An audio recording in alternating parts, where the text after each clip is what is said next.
ब्रह्मरूपमादिमध्यशेषसर्वभाषकम्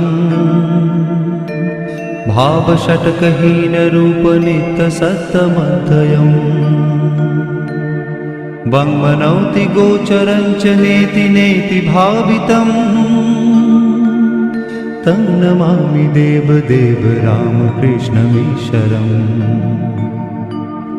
आदितेयविहरं शूरारिदैत्यनाशकम् साधुशिष्टकामदं महिषुभारहारकम् सत्मरूपतत्त्वकं युगे युगे च दर्शितम् तं नमामि देवदेव रामकृष्णमीश्वरम् सर्वभूतशर्